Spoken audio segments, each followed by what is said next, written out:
Pinus resinosa, or red pine, is a native tree in Ontario province, Manitoba, Quebec, and other provinces in East Canada.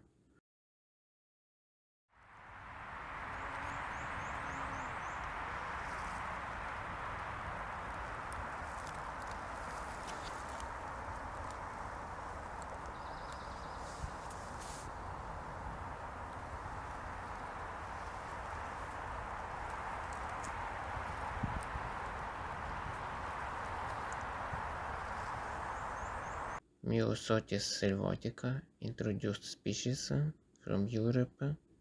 Here it is white form, usually it's blue. White form is common in the gardens too.